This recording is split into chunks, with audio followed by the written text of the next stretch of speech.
weltare ɓiɓɓe fulɓe andu diine maɗa fedde heblo sukaɓe afrique takkusana yoni to melga e nder galle ceerno Cheikhou Alhassane Racine Sow kon waktu yoni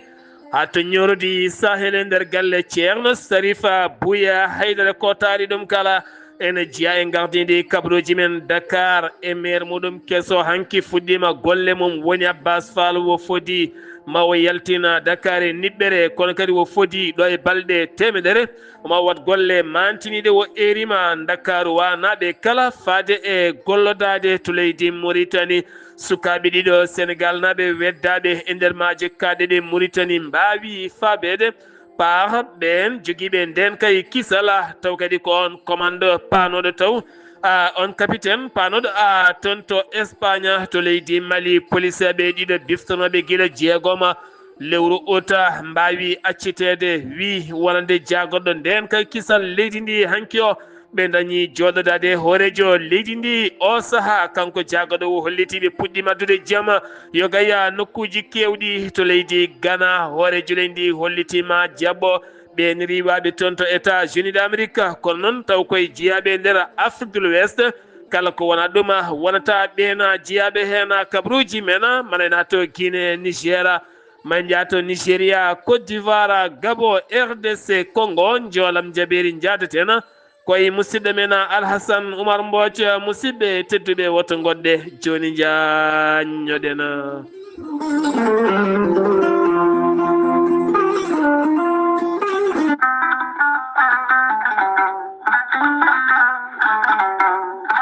gorelte ko aadi yanke mo firtata aadi e jayde mon weltare TV gorelte ko aadi yanke mo firtata aadi e ɓen safrotoɓe mum kala gorelte holliti wonande ɓen safrotoɓe mum kala kolliti mbi'i alhamdulillah ɓen tampunoɓe to banggue ɗaɗi musoji puƴƴiɗo yahata juma ni jama ni jokkoyde enɗam kala gorelte holliti ɓen ɓe nangata taare joguiɓe caɗele diabète tension ɓandu jaaɗoru ɓandu wuloru eɗin fannuji kala hewɓe kolliti dañi hen jaam hay so tawi woni rafiji ɗin jangtuno kay gorelte kala gorelte ene andina dendagal bandiraɓe kala ko haako koko haako naturel iwko toon to kordi noro ari ko wallude e safrude a wulnat tan aɗa yara aɗa yiito cellal ɓandu maɗa an jiɗɗo andude ko woni gorelte jahata koto site mabɓe internet mbaɗa www.gorelte ma janggan hoore maɗa kala moma so tawi noon ko tonggode gorelte jiɗɗa hebde beele mbawa jokkodirde mabɓe so tawi gonɗa ko juude guuriki jokkodirta koye sohna Guedda Sy mbatta ko 00 221 77 267 16 66 so tawi noon gonɗa koto Saint-Louis jokkodirta koye Mamadou Diop to nokku biyeteɗo Balkosa Juma Abbas Sall mbatta ko 00 221 77 417 83 88 so tawi noon gonɗa koto Mauritanie Noksoɗa jokkodirta koye Adama Niang ɓuurandirede Boynasa mbatta ko 00 222 47 85 20 96 so tawi noon gonɗa koto Pété jokkodirta koye Aboubacry Sangota mbatta ko 00 221 77 574 25 51 so tawi noon gonɗa koto Sinthiou Bamambé jokkodirta koye Alhousseynou Hamady Ba mbatta ko 00 221 77 204 55 90 so tawi noon gonɗa koto États-Unis d'Amérique jokkodirta koye Abou Sow Kawral Fouta Business mbatta ko +1 34 77 01 56 77 so tawi noon gonɗa koto leydi France jokkodirta koye Harouna Ngayda mbatta ko 06 50 99 64 43 musidɓe tedduɓe gorelte e jeese men dañen hen jamma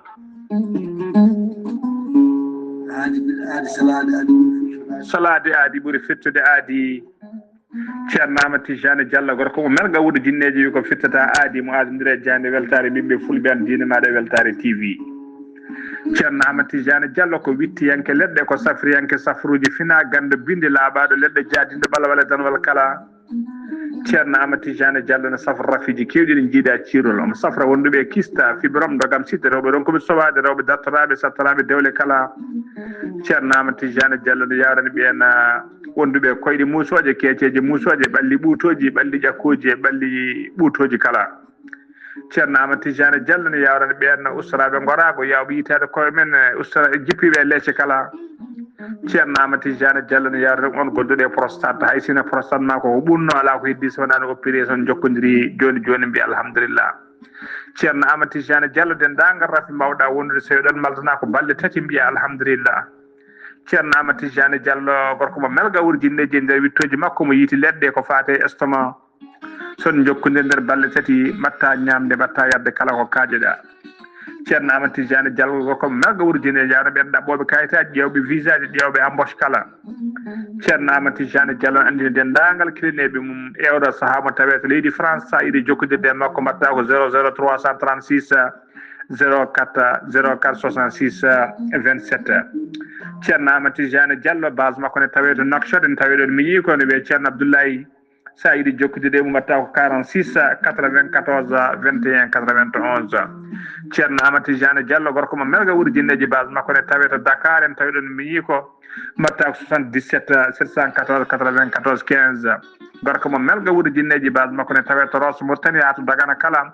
enen tawi ɗon ɓi nene makko ceerno Dia gorko mo leeraɓe numéro mbatta ko 77 537 79 28 ceerno Amadou Tidiane Diallo ko laaɓɗo reedu kommalaɗo wune konne wiide sanne mbadden dando faade makko kettode kaburuji mon e demgal pula Afrique Asie Europe Amérique Moyen-Orient Océanie jam ñalle mon musidɓe tedduɓe nasande sappo e goho silto hitande ujunnaje ɗiɗi e nogase joyi yonti kumpital men ɗemgal pular ɗo yeeso haalirde he ko musidɗo mon guiɗo mon sehil mon Sar Abdoullahi Sarr to karallagal weltare TV ko musidɗo mon Saydou Abouba on ñagama yafuya noon danden ɗeɓi wahlade seeɗa gatten koye ismuji annabi o sallllahu alayhi wa sallam toon to cuuɗi meɗen wonande dañcaɗi taw kadi ko ismu dañcaɗi e gardegol ceerno Mahmoudou Amadou Dia kañumne ceerno Abdoul Karim Dia to dañcaɗi aɓe teddiniri en dendagal dañcaɗi e ko taari ɗumen kala oɗo hen ismu nabi sallallah alih w sallam mo ganduɗa puɗɗiɗo kene foronde duuɓi kewɗi no fewi ko ñalawma hande o ko nonne kadi toon to Melga Mali ko noon kadi ismu Melga Mali ñalawma hande o e gardegol ceerno Cheikh Alhassane Racine Sow ko noon kadi dendagal wonande khalifaɓe wuuro ngo kala e dendagal almudagu ngo kala jayde weltare TV weltare ɓiɓɓe fulɓe ne dusodira ceerno Salif Sow kam ceerno Khalidou Sow e dendagal bandiraɓe melganaɓe kala ɗiɗo hen ismuji wonde kay gonɗi e wadde oɗo hen ñalawma hande o taw kadi waɗete hen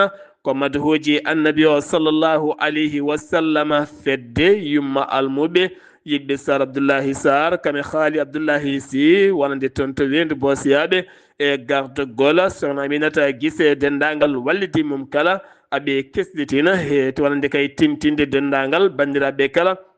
wonande aadi on conférence noon ɓattima no feewi jogori wadde kay ko ñande nogas e jeegom nogas e jeeɗiɗi nduɗo henno lewru septembre ndu gonɗen ndu so haaji jomiraɗo ɗon ɗo cuuɗi men wendu Bosiyaɓe on conférence mo ganduɗa waɗa koye dow inde teddugal Abdourahmani Kadi Gajjil Ka kamine wondi kadi e sohna Hadja Binta de debbo mo siiwi e dendagal bandiraɓe Sénégal Mauritanie Mali Gambie e Guinée ha e diaspora o kala kono kadi dow inde teddugal dendagal wiyendu Bosiyaɓe naaɓe kala ha tenti kadi halifaɓe diine e halifaɓe aada wuuro ngo kala kame jeunesse wuuro ngo e ko taari ɗum kala e dendagal bandiraɓe julɓe kala on conférence noon jogori yuɓɓinde ɗum ko musidɗo moon guiɗo moon sehil moon Sar Abdoullahi Sarr ɗum noon aadi men so jomiraɗo haaji ko nogas e jeegom nogas e jeeɗiɗi nduɗo hen lewru taw ko toon to cuuɗi meɗen wendu Bosiyaɓe kono ne kadi to ɓulon kaaƴe wonande goomu fedde yiɗɓe Sar Abdoullahi Sarr kono ne kadi wonde kadi goomu jeunesse wuuro ngo kame goomu pinal wuuro ɓulon kaaƴe taw kadi ko goomu waɗoɓe ko fati moggoji findino kame jirtino kala aɓe piɓi yuɓɓinde ñalawma culturel mawɗo no feewi kono kadi on ñalawma yuɓɓinantaɓe ɗum ko musidɗo moon Sar Abdoullahi Sarr ɗum noon waɗata ko ñande 13 lewru septembre nduɗo hen so haaji jomiraɗo ɗon ɗo ɓulon kaaƴe e ko taari ɗum kala ɗum noon aɓe teddiniri en joom wuro ngo woni ceerno Bala Kane kaɓe ceerno Abou Diallo mo ɓulon kaaƴe dendagal jeunesse wuro ngo kala ko noonne kadi e dendagal sohnaɓe wuro ngo kamne wondi kadi e worɓe wuro ngo kala e ko taari wuro ɓulon kaaƴe kala ma en garto hen kono kadi aɓe piiɓi addude hen wonande musidɗo biteɗo Adama Bari taw kadi ganduɗa ko neɗɗo jaaru to banggue coftal ɓalli hol neɗɗo waɗata ha wasa dañde AVC kono ne kadi cardiaque tension yogay ñabbuji kewɗi ha ganduɗa kene addana neɗɗo e jogade ɓandu musoru e ɗeɗon gueɗe kala ma en garto hen so tawi jomiraɗo haaji kumpital men ɗemgal Pulaar leydi ndi Sénégal hoorejo jaggoɗo leydi Sénégal hono Ousmane Sonko gonɗo e jillu muɗum toon to leyɗele golfo ha tenti noon toon to Émirats Arabes Unis bismama toon hanki o to Abu Dhabi taw kadi bismimo ko cukko hoorejo leydi ndi woni wonande Khalifa Mansour on wawi noon bismademo toon ko wona ɗum kono wo yidiri toon e joomen ngaaluji kewɗi no fewi taw ko ardiɓe yogay entreprise aji ɗum noon ko yidde kay ƴamde ɓen joomen ngaaluji beele mbawa liggade nder leydi ndi Sénégal ko wona ɗum ko noon toɓɓe kewɗe mawɗe ko fati banggue mine pétrole gaz ɗen gueɗe kala mbawi yewtideɗe toon taw koye hakkude jokkodiral leydi Sénégal kame Émirats Arabes Unis hoorejo leydi Sénégal hono président Bassirou Diomaye Faye hanki o e batu jagorɗe o yonnani hay seeɗa nde fiyande nde laamu leydi Israël waɗi faade Doha laamugo leydi Qatar ha ganduɗa yoɓima toon pittali jonɗi no fewi taw kadi ɓe toɓɓi koye gendiyankoɓe Hamas ko waɗa ɗum ko noon gouvernement leydi Sénégal erima ɗeɗo gueɗe kala yo mbatte e kaldigal beele jaam duumiɗo ene wawa hejje hen hoorejo leydi Sénégal batu jagorɗe hanki wo hirjini jagorɗe ɗe nde ɓattoto ɓesguji leydi Sénégal kamɓe kala ɓe gona e golle keñoraɗe kono kadi alay saago cetal bawgal saktude wonande golle ɗe laamu ngu wawata gollade ha yimɓe ganda kay ko yiiɗi gollade ko e ko fuɗɗi gollade ko kala ko woni nde tawno eɗen gandi golle so tawi gollama alay saago ɗe kaale fawi jiide yimɓe kala mbawa andude jomum gollaki so tawi noon ɗum laataki kala ko golliɗa sa renaki wonata gueɗe peñoɗe no fewi jeeyi sababu noon oɗon sawu holliti ɗen gueɗe kala jeeya koye jaɓɓe mabɓe beele ne ande kam wonkoɓe puɗɗi gollade ala kala wani tan jonde nde ɓe jooɗi taw haydara ɓe gollaki hen ko fate chambre d' accusation taw kadi koye pole judiciaire ko fate banggue finance ɓen rewindiɓe jafoɗon ɓen rewindiɓe yogay ngaaluji dirtinaɗi ko fate banggue wonande Farba Ngom dossier muɗum taw kadi ganduɗa ko fate banggue hollirede wona karɗo cellal no fewi on dossier noon mo avocat ji makko ɗaɓɓiri wonande ɓen taƴoɓe on saria nde gaccittamo e dow sarɗi to noon ko hande on dossier yurnite beele ma Farba yaltu hande o kaso walla ala ma waw heddade toon ko wona ɗum ko noon CNDH eɗen gandi ko cetal darningal haqqe innamade e gardegol Amsatou Sow Sidibé o holliti mette makko mawɗe no fewi ɗum ko caggal nde windi talkuru woni ɓatake faade jogiiɓe saria ko fate Farba Ngom ngam hollirde kay wonande oɗo hen kolliraɗo wona kadɗo cellal teni luwa leydi ndi no rokkimo yo yaltu o safroyo yo mbat feere ɓe jaltinomo guila goɗɗum joltani hen on ɓattake tawta koye kunude jaydiyankoɓe kam yogay laylayti rendo kala o holliti on ɓattake iwi koye makko fayi koye moye fayi o holko jeeyi sababu on ɓattake ne jogo lawol gongol ha sagane yaltiriya banggue goɗɗo kanko waɗi tan ko fodde golle makko noon ko darnade haqqe innama aade keddoɗen ha joni ko fate Farba Ngom wonande Cheikh Oumar Tall wonande ko ɓi ceerno Bassirou Mountaga ɗa ha Cheikh Oumar kanko noon yaltini konnguli makko haali ɗum noon koye Pulaar kono kadi fira e nder ɗemgal wala fo holliti wo erima nguɗo hen laamu wonande kay oɗo Farba Ngom ko neɗɗo mawɗo wona tokoso mo ganduɗa oɗo sahani Dumba ko Dumba ko kala hewɓe kay yaruɓe fannu cellal ɓalli kolliti wona karɗo cellal nde accitte ko ɓuuri yawde yacade guila goɗɗum jolde hen wo holliti leydi Sénégal ɓooyi wonde jaam ɗum ko tugganma gillaamu Senghor Rewi Diouf ha fayi wadda ha fayi Macky Sall ha yettiɗo yettiɗo ɗum noon ɗeɗe gueɗe so mbaɗi alay saago ɓe kaalaɗe hen kono tagata ɓe haalde hen noon ko rewnude ɗuma e dow lawol ñagade laamu ngu ɗon nde accit tawɗo hen jiyaɗal yaaha a safroyo taw kadi ko ɓuuri yawde yaccade gila goɗɗum jolani e dow oɗon sifa mairie de Dakar hanki o gila wo toɗɗa ko hanki wo fiila ngol lefol ngol a araraya mo gendi leydi Sénégal ko hanki wo jooɗi kanko Abbas Fall mo ganduɗa ko jaadiɗo Pastef hanki noon o holliti wonande kala ko fewani e nder mairie ndi kala koɓe firtoɓe ha laaɓa ɓe cohli tan ko gollotoɓe ɓe cohli kadi kene nawra ɗum yeeso o holliti omo andi mairie ndi no fewi omo andi kadi caɗele mabɓe ko caɗele haalis jobdi ndi ɗum tagui noon wo holliti moni kala ma jobdi mum totte ha timma kono wo sohli ko gollade Dakar o holliti sa yeehi ko wayno guureje goɗɗe kala ma taw ne fewna fewi sa arte Dakar sa renaki tan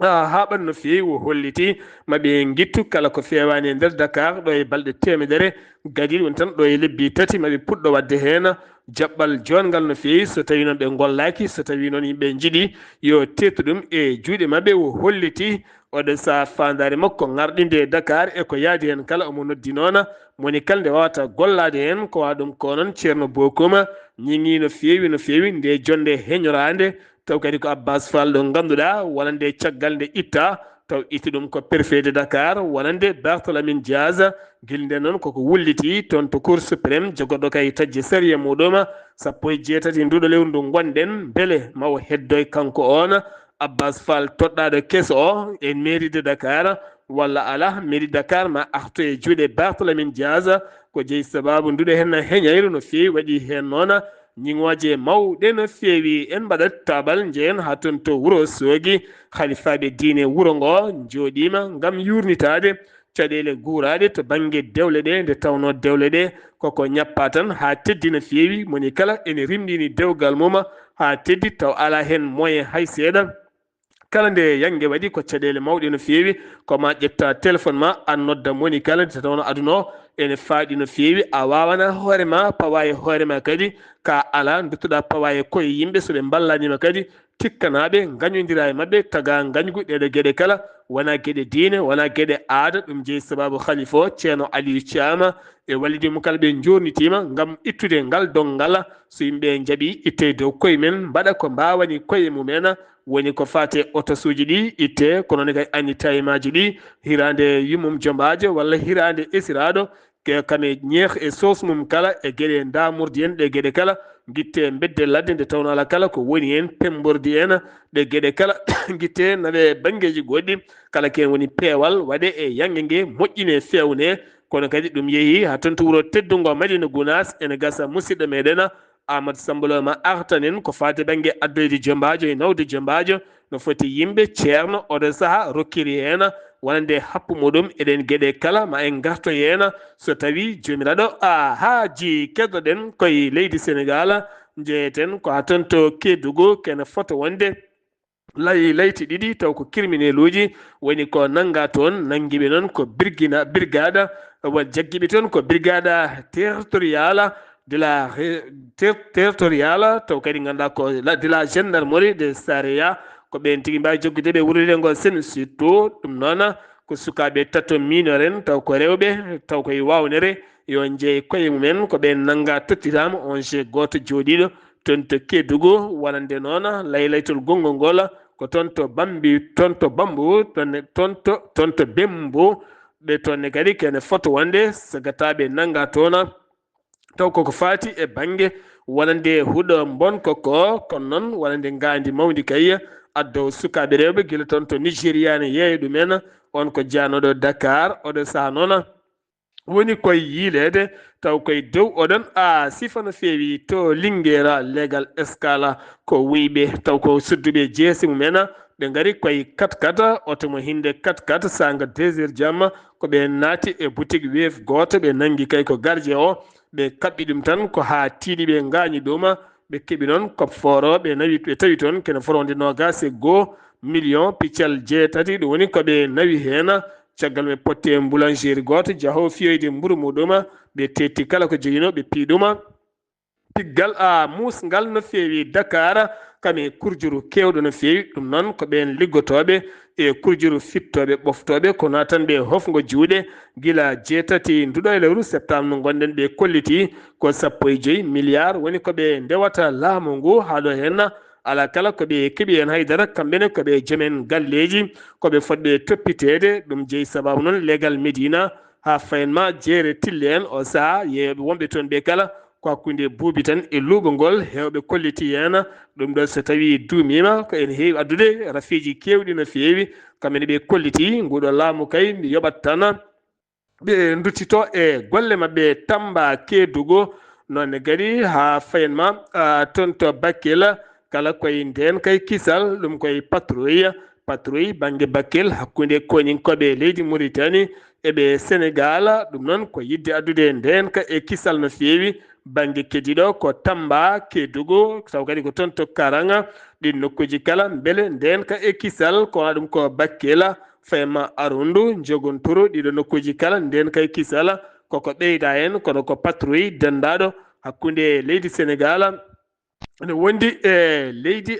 Mauritanie beele jaam duumire watu toon saabu siftinde moon oɗo saamu gonɗen to banggue Haay ñorode Sahel ha e ko ɓatti keeɗo hakkude Sénégal e Mauritanie kala oɗo saaha wonande iwoɓe to banggue Mali e piyande nanteɗe kala saaha jeeyi sababu o saaha wonande kala saaha patrouille nden kay kisal ne ɓeyde gam tekkinde wonande keeri hakkude leyɗele ɗeɗe ɗiɗi kadi hakkude men e leydi Mali kala ɗum ɗo hen uddi kumpital men ɗemgal Pulaar e nder gendi leydi Sénégal paaɗen ko toon to leydi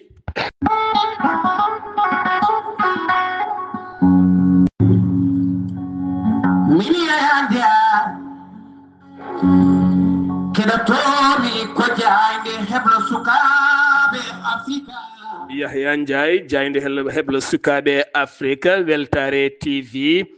sen giwi leydi Sénégal paaɗen ko toon to leydi Mauritanie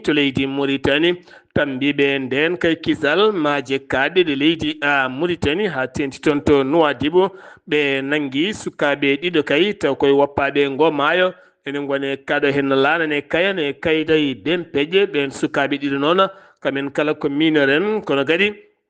koɓe Sénégal naɓe sanga 23 heures ko nden tigui ɓe nanga on noon wonande kay commandant walla mbiyen noon capitaine bateau gadduɗoɓe ha ɗon weddiɓe ɗo farunoɓe ko toon to Espagne hunde jokki noon kamɓe on saaɓe mbawi nangue taw nanguiɓe koɓe joguiɓe nden kay kisal ɗen majaɓe tawe e juuɗe wonande autorité ji tambiɓe on fannu beele ɓe tottite wonande wawɓe tottideɓe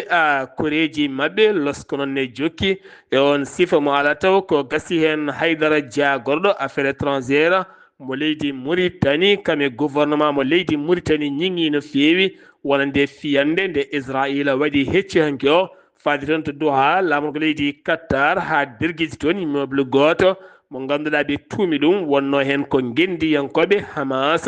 ɓe kollitiɓe jooɓima hen pittali yimɓe jeegomo ko ɗum ko noon laamu leydi Mauritanie holliti yo annani ɗum hay seeɗa ene caggal wonande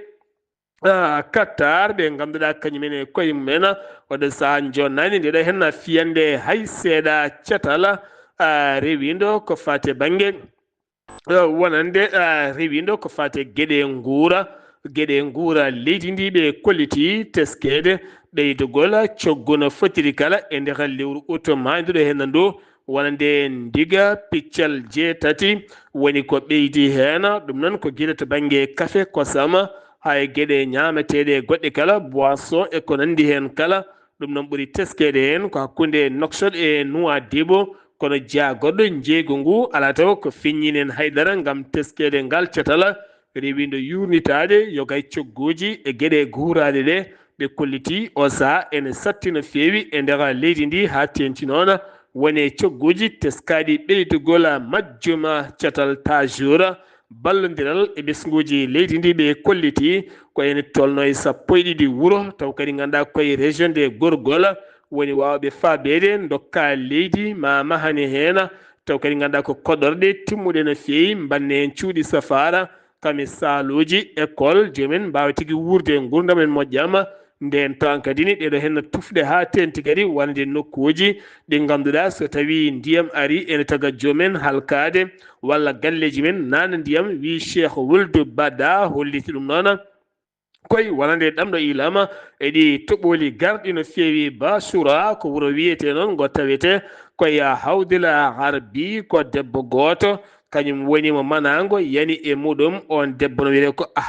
on debbo wiyete ko Hawriya to kadi ko Hawriya mittu Al Khalifa kanko noon koye huɓere makko wonno ko manago no woni ko mbiyeten jamguel ƴiwonde ko ɗum jeeyi sababu yooɓi fittandu makko accident lawol shum ɗum ko hanki wonande kay on accident neɗɗo goto wasi en fittanu mum goto gañima hen no jayde holliri noon wonande on basa fittanum ko chauffeur dognannoɗo oɗon auto o waɗi noon gañiɗo goɗɗo holliti ɗum ko cetal rewindo ustugol ɗi accident ji teskade kala ñalawma ene jeeya sababu yoɓade fittandu walla pittali eɗi booli leydi Mauritanie e nder ndu lewru tan septembre yaaru hande e balɗe 11 ken tolno e pittali nogas e ko fawi dañi heddade e ɗiɗen booli taw ko accident ji jeeyi ɗon sababuji to alega legal bitegal kaaba ko suka debbo walla min ko suka kañum woni bartiɗo toon mo duuɓi 9 e ballal ɓoggol taw koye galle koreji mabɓe ko toon yitamo welta ɗum noon andaka taw oɗo saaha holko jeeyi oɗon sababu ko ɗum ko noon losko yañgo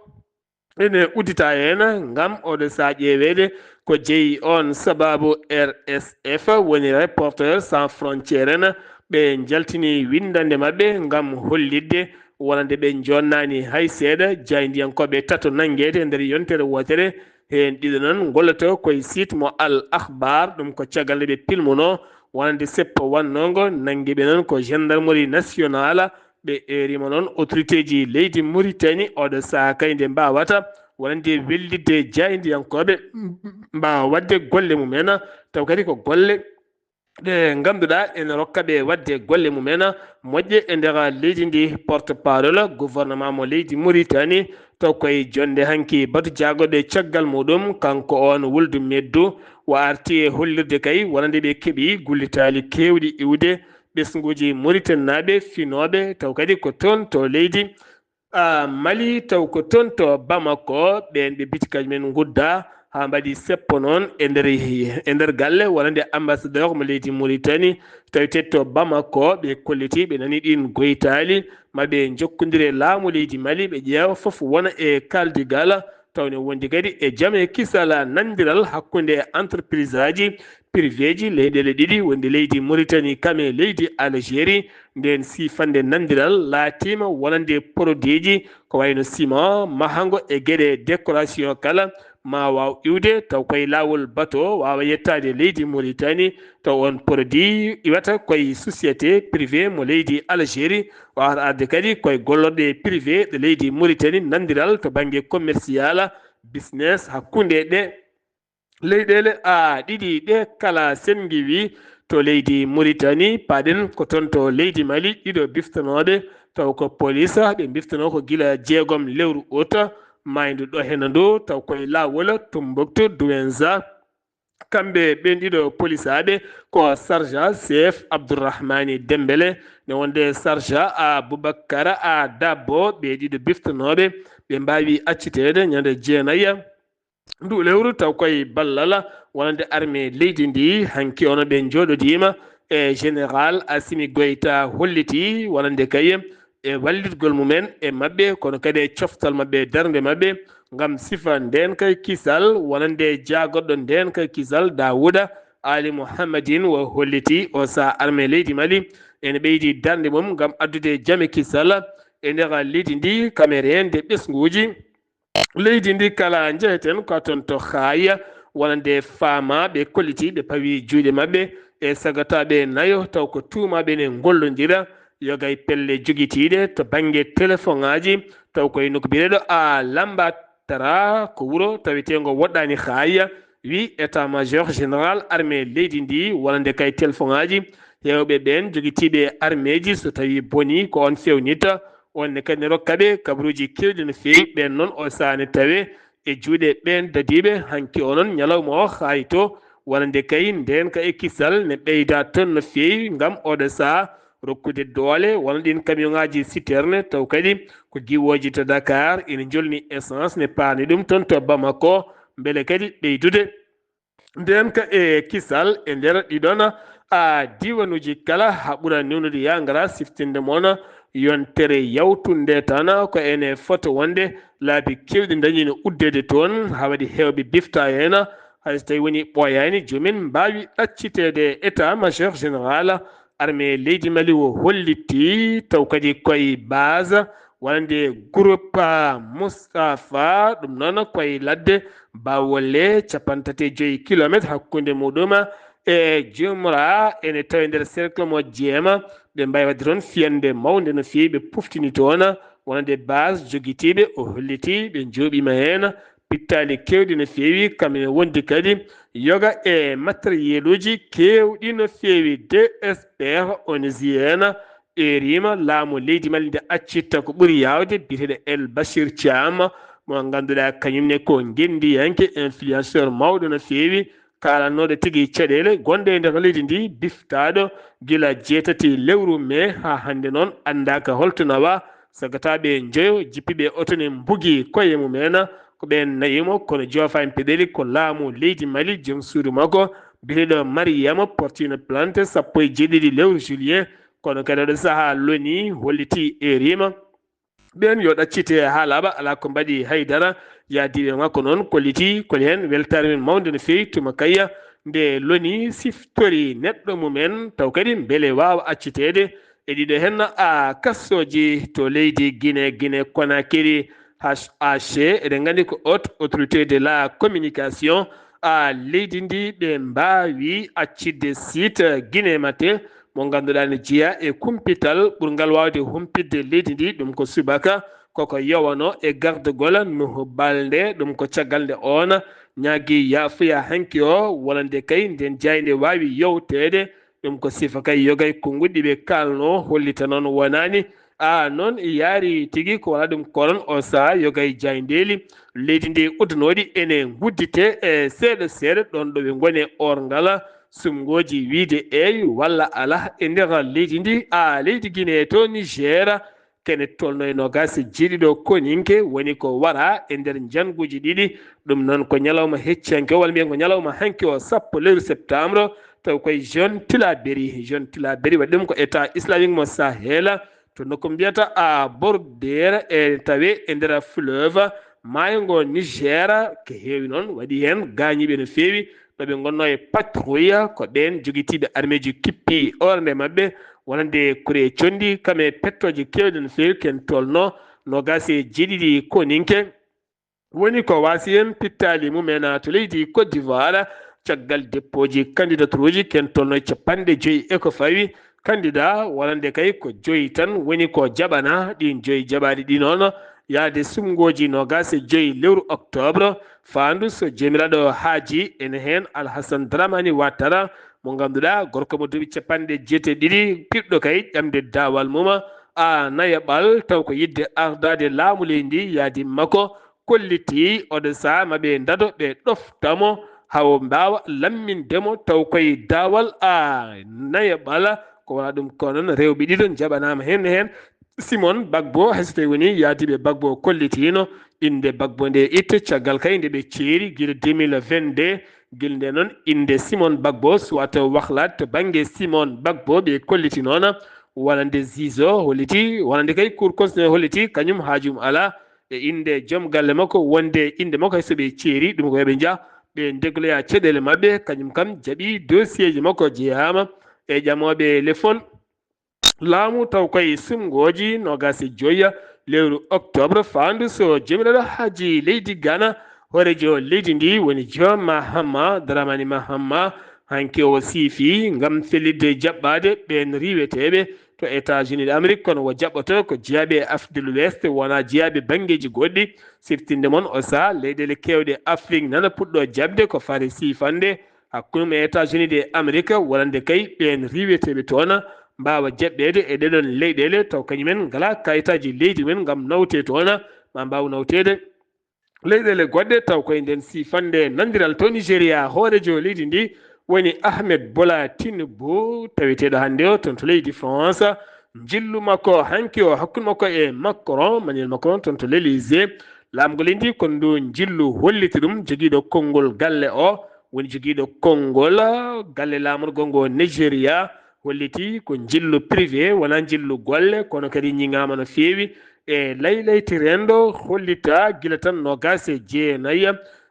lewru mai 2023 wa are lefol laamu o waɗi ken tolno e capanɗe tati voyage caggal leydi taw ɗin voyage uji ɓuuri ne yawde ko privé alana gartam leydi ndi hay seeto leydi Tchad jaagoɗɗo affaire étrangére leydi mum nodditi ko ene tolno e sappo e goo diplomatie leydi muɗum e nder leyɗele jeegom ɗin diplomatie uji noddani noon ko gam ustude wonande fereji leydi ndi ne hen taweteɓe toon to Gabon Côte d'Ivoire ene Afrique du Sud Burkina Faso Ghana Libye e ɗin nokkuji kala beele ustude golloto mabɓe gam o saaha teskede caɗele faggude ne diñi e nder leydi ndi no feewi to leydi Gabon sumgoji local kame législative ko nogas e jeeɗiɗi nduɗo lewru ndu gonɗen cour constitutionnel leydi ndi jaaɓi dossier ji riwti noon dossier ji ɗiɗi kay ɓen ɓe ganduɗa ko gonnoɗo syndicat Jean Rémy Yama mo ganduɗa kañum wonino syndicat kettinaɗo no feewi kañum ne jaɓanaka e ɗin sumgoji jaɓanaka e ɗin dépôt candidature jeeyi sababu noon ko acte de naissance woni kayit jibinande yummum wona moƴƴo no feewi hen goɗɗo ko François Ndongo Obiang onne kadi jaɓanaka ɗo ganduɗa campagne sumgoji ɗi ene jogori fuɗɗade ñande 17 nduɗo lewru ndu gonɗen RDC Congo ko groupe ADF mo état islamique mo Ougandais kañum watti toon jangoji musti no feewi taw ko wiyetego nutti en tawe e nder Lubrio nord Kivu ganduɗa kene wona capanɗe jeetato neɗɗo mbasi pittali mumen taw kadi koye nguɗon jango ganduɗa hakkude jasiji e laaɓe cebbe ɗeɗon gueɗe kala e ɗin sifaji kala paaɗen koye joolam jabeeri jaɓɓoɗen ko musidɗo men Alhassane Oumar Mbodj ma fuɗɗoro toon to leydi France e ɗi seppoji gulɗe jew baɗɗi toon ñalawma hanki o Alhassane Oumar Mbodj mi salminima. en calmitima Saraboulaye Sane calmini dendagal hettiyankoɓe Ayawu TV kawri men ɓuuri tengtude e joolam jaɓeeri e ñalawma hannde o puɗɗoɗen ko leydi Farayse toon dey gartaten koɓe mbiyata ko wonde kadi mouvement bloquant tout ɗum noon ene wayno dey taw kadi ko ɓen ko ya garta guilay site uji ɗi teskinɗi lycée ji ani e manifeste kaji grève aji parte bancaire ne honanti hen oɗon mouvement noon bloquant tout wawi kadi artude e oɗon ñalawma ñande alarbaare sappo lewru siltu ujunaaje nogas e nayi wawde kadi wiide wonde kadi ene firñito wonde kay wonde oɗon politique mo gardiɗo hono leydi Farayse mo jaggi o kamɓe ɓe jaadandi hen ha ni ko teyti noon ko wiyata socio économique ko taw noon ɓe mbawi hono rendinde fodde temedde ɗiɗi ujunere taw kadi ko neɗɗo wawde kadi wiide wonde yoɓe mbaɗɗe ko wiyete kono taw ono blocage e wawde kadi wiide wonde jaadani e politique moɓe jiiɗi wadde o ɗum noon ko wawde kadi wiide wonde ñande sappo nde ko wawde darde mantinde e gam rendinde kadi e ñalawma hanki o ñande alarbaare nde e ɗum noon wiide wonde alay sago tan ɓe daro darde mabɓe gam salade kay taw kadi ko oɗo politique mo oɗo woni wadde e mum o woni gardiɗo leydi mabɓe ndi Espagne saɗɗiyankoɓe mabɓe to nde mbawi kadi riwtude ñande alarbaare sappo lewru siltu ujunaaje nogas e joyyi ko fati onno projet de loi taw kadi ko yinno ko ustude taw wonɗino waktuji kay liggeteɗi kono noon ene wayno jagorgal ngal